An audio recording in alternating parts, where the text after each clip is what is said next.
What is all this furore about? Hello, can you hear me? Hello? Can you hear me? Okay.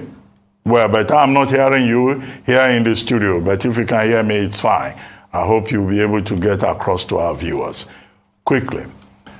This furore about Bvas and IREV, considering the fact that INEC specifically said that this will be an election that will be driven by high-end technology, quoting Bvas, giving assurances about real-time, online, transparency and all of that.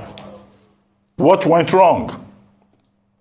The only thing INEC is telling us is technical glitches on February 25. Were those glitches not foreseeable? And then how do we guarantee, now that the court has ruled, that parties should have access, candidates should have access to the back end and get certified true copies of data?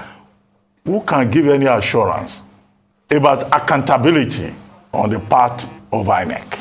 I think you asked about at least 3 questions in one. And if I remember all of them, you answered the first question, but why did INEC disappoint in view of all they had promised? I think the issue is best answered by the Commission itself, which it has done by when it said that they had technical glitches. The nature of the technical glitches and the details of which have not been made public. So I cannot speculate. I have to go by what everybody else read in the statement issued by the Commission. I believe that it's part of the attempt to overcome some of those glitches. That is why this postponement.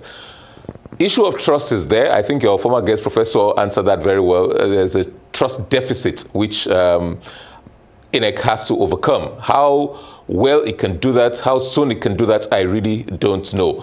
But subsequent to the elections, the governorship and state house of assembly elections, perhaps there'll be an opportunity for the commission to start rebuilding trust, because I am of the view that it had a high degree of trust after the Osun governorship election.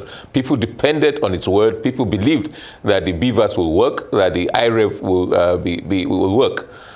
So having said that, there is a lot of work to be done in terms of rebuilding. The body charged with conduct of our elections is INEC.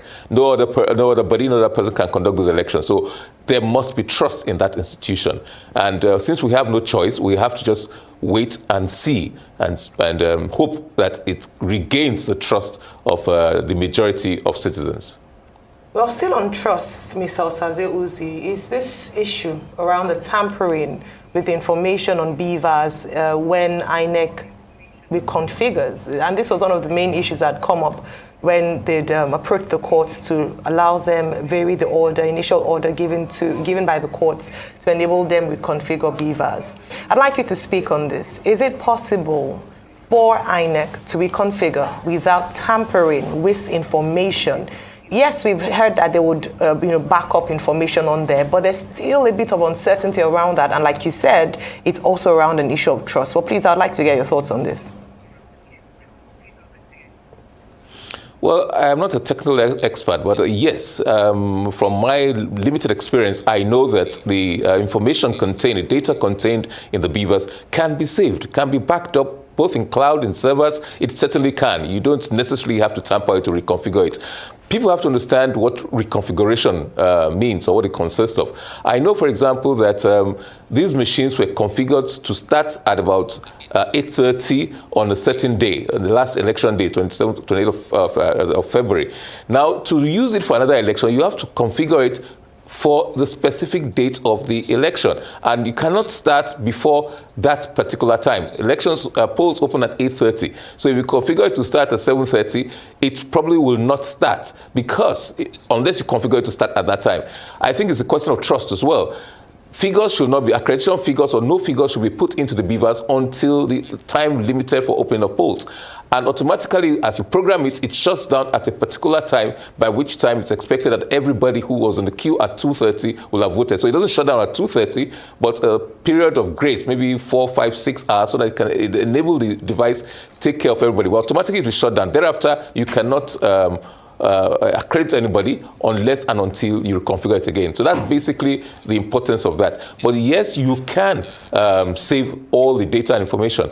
The interesting thing is that Dr. Onyechi Ikpeazu was in the Osun governorship election petition as well. So his own experience there, I'm sure, informed, who is now counsel to the Labour Party, informed his caution when he did say explicitly that, look, he has had some experience, and that is true, because in Osun, some of the data had not been synchronized between the Bvas and the back end and the servers. So that was why he said there was some difference between the certified true copy given to the APC in the Osun election petition and that given to the PDP by that the same INEC.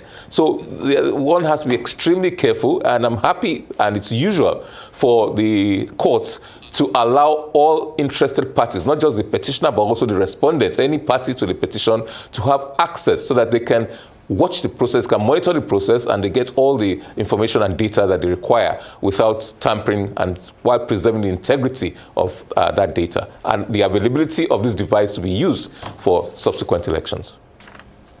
All right. Real quickly, so I'd like to ask a couple of things. We have a little background in tech. I can speak for myself. This will be done remotely. Yes. It's not that you will go and take all the 176,000 Bvas and be touching them one by one for recovery. No. There's a back end at which it will be done. So if INEC has their own problems, they should say they have their logistic problem, not now put Bvas in this. And secondly, I asked a question earlier on. The same INEC that gave 2 different certified true copies to 2 different political parties in Osun State, how are we to trust that they will not give 1 certified true copy to Labour, 1 certified true copy to APC, 1 certified true copy to PDP that is different? Because the same INEC that claims that, oh, we have backed it up in our server and we give certified true copy, but in Osun State gave different certified true copies, which is contemptuous already. I'd like you to comment on this, Al. These questions are always more than one rolled into one. It's so difficult to separate them. Issue of trust. Issue of trust. As to whether this can be configured remotely, I honestly don't know. As I said, I don't know how that background in tech, but I believe each one also has to be configured independently as well, because the data in one is not the same data in the other. There are 176,606, I believe, that were used in the last election. You have to, from my sources, these things were brought, because of the court order, they were brought to Abuja. Some of these things probably would have done in the respective states, but they had to be centrally brought to Abuja. That is not a that presents a logistic challenge in itself. And each one, there are software issues that can be common to all, but the data in each Bvas is specific to the polling unit. So you have to touch each one individually. I may be mistaken, but maybe you get an expert in ICT to deal with that. But as to the question of trust and CTCs, look, I can only tell you what is in public domain.